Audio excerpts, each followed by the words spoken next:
51 cars. That's the entire production run. Every single one built in a factory the size of a small city, by a man the United States government was actively trying to put in prison. And here's the detail that gets me. During testing, one of these cars blew a tire at over 100 miles an hour. It rolled 3 times. And the driver climbed out and walked away. This was 1948. Cars did not protect people in 1948. Cars killed people. So here's the question this entire story turns on. Hold on to it for the next 9 minutes, because the answer is not what you'd expect. If this car was really that good, why did they only ever build 51? The easy answer is a conspiracy. The harder answer is that the man did it to himself. The truth is both. Let me show you. To understand what happened, you need one strange fact about America in 1945. There were no new cars. None. 3 years of wartime production freeze. 16 million soldiers coming home with cash in their pockets. And the dealerships had nothing to sell them. So, what was Detroit's plan for the biggest demand explosion in a century? Take the 1941 models and add more chrome. That was the plan. And into that vacuum walks Preston Tucker. Now, Tucker was not an engineer. Tucker was a salesman, maybe the best of his generation. He'd sold cars, he'd built armored vehicles, he'd designed a gun turret the military actually used in the war. But his real talent was something else entirely. He could make people believe in things that did not yet exist. Remember that. It comes back in Act 3, because the exact talent that built this company is the same one that handed the government its case. And his core idea was right. Detroit built cars for Detroit's convenience. Steel dashboards at face height. Windshields that shattered into the cabin. Headlights that pointed dead ahead while the road curved away. Tucker inverted the whole thing. Build the car so the driver survives the crash. A padded dashboard. A windshield engineered to pop out on impact instead of breaking inward. A third headlight in the center of the nose that turned with the steering wheel. A rear engine adapted from a helicopter. A passenger compartment built like a safety cell. In 1947, this sounded like science fiction. Nearly all of it became industry standard, 20 to 30 years later. So, he had the right car. What he didn't have was the money. And the way he chose to get it is where the triumph turns into a trial.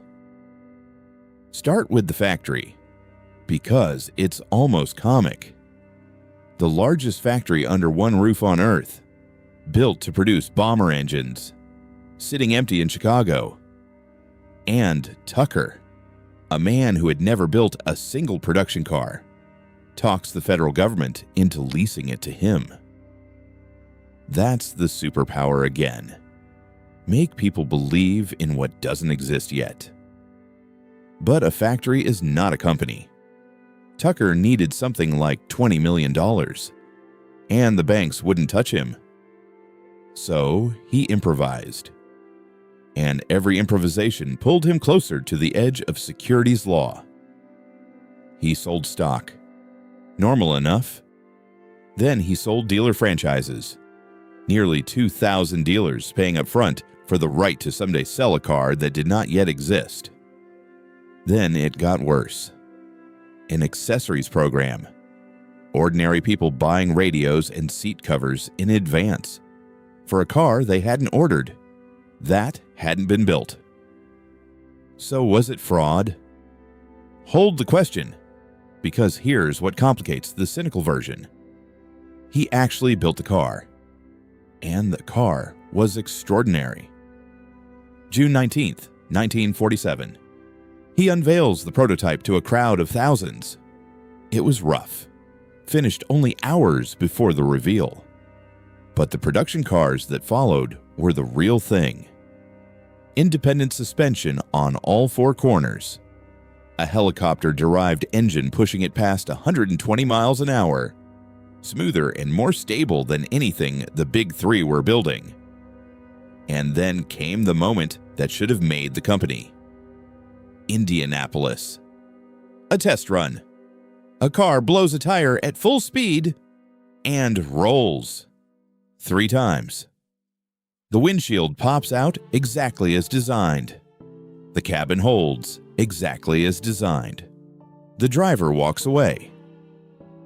The car worked. 12 months later, the company was dead. Here is how you kill a car that works. It begins with a voice on the radio. Drew Pearson, the most listened to commentator in America, goes on the air and tells millions of people the Tucker Corporation is about to be exposed as a fraud. The stock collapses within days. Then the SEC opens a file. Then a grand jury. 31 counts. Mail fraud, conspiracy, securities violations. The accusation stripped down was that Tucker never intended to mass produce anything, that the entire company was a machine for collecting other people's money. And here I have to be straight with you, because most tellings of this story pick a side and quietly bury the inconvenient half. The case against Tucker was real. The accessories program was reckless. The franchise money ran years ahead of any real production capacity. He made promises with hard dates and blew through everyone. A government lawyer in 1948 did not need to be corrupt to look at this and see a problem. But at the same time, the prosecution was not neutral. The senator leading the charge, Homer Ferguson, was from Michigan, Detroit's home ground. Details of the investigation leaked to the press at the precise moments calculated to destroy investor confidence. And when it finally reached trial, the government's case was so thin that the defense barely called any witnesses. Their entire argument was, "You have proven nothing." The jury agreed. January 22, 1950. Not guilty. On all 31 counts, jurors shook Tucker's hand on their way out of the courtroom. He won. And it changed nothing.